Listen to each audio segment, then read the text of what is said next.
Well, for now, that's really the position of the defense team na unconstitutional yung nangyaring proceedings, di ba? Ngayon, ang tinitingnan natin, ang sinasabi talaga natin dito, just to simplify things, sa Constitution, very clear naman yung nakasulat. No? Number one, ang initiation ng impeachment proceedings that belongs to the House. That's an exclusive power of the House. We're not contesting that. No?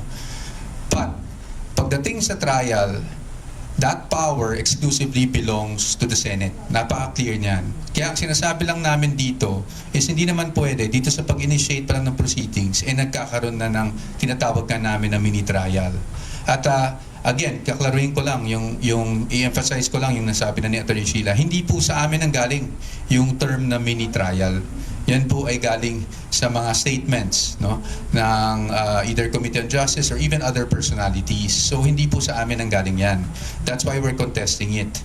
Ngayon, ano ba ang trabaho para sa amin ng Committee on Justice? At least sa aming pananaw. And again, with all due respect, no, to the members of the committee and the committee itself. Ang trabaho po ay to determine, sabi nga nila, kung ito ay iaakyat na sa plenaryo at iaakyat na eventually sa Senado, hindi ba?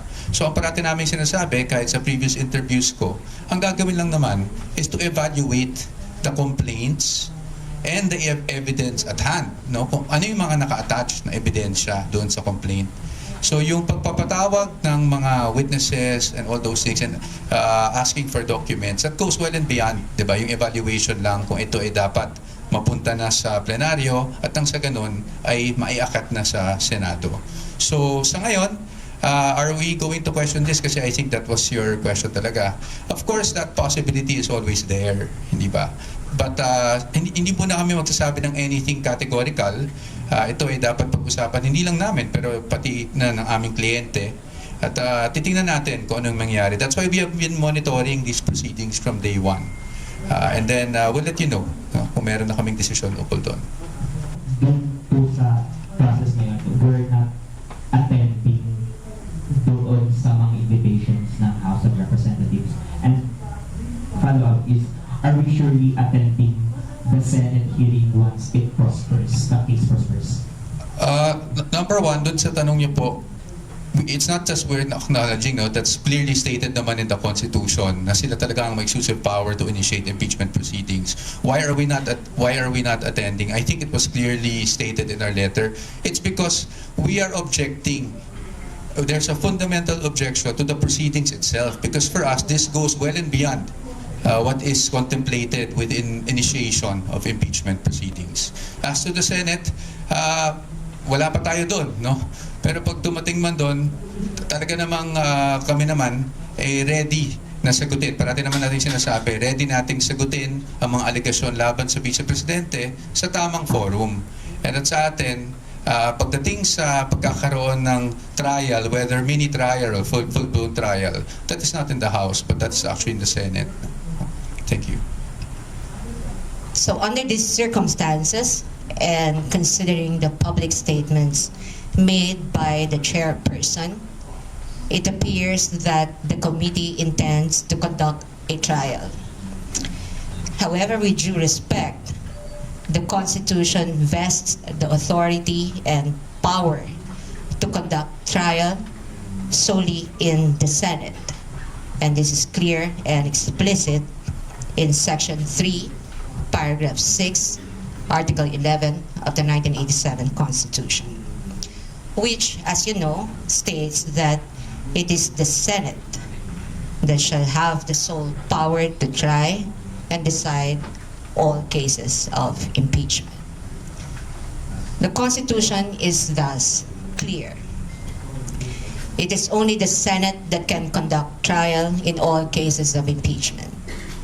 And while Section 3, Paragraph 2, Article 11 allows the committee to conduct a hearing for purposes of submitting its report to the House of Representatives within 16 session days from referral, the same does not give the committee any power or jurisdiction to conduct any form of trial, whether mini or full-blown, much less receive and try any evidence.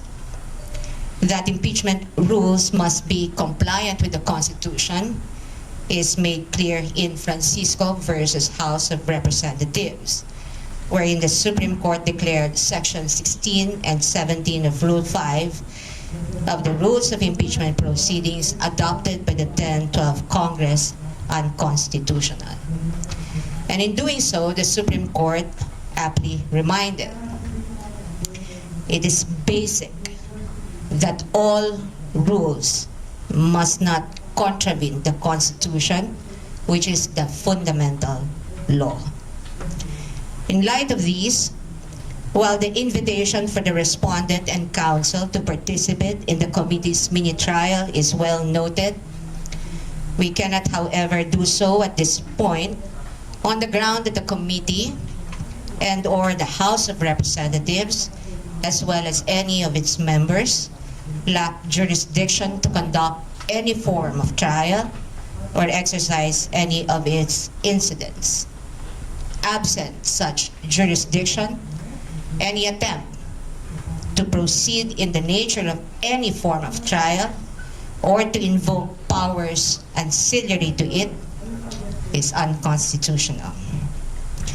Consequently, the respondent puts on record her objection to any requests, motions, or similar efforts aimed at obtaining or fishing for supposed evidence through processes that necessarily presuppose the existence of lawful authority and jurisdiction under the Constitution, which in this case is absent.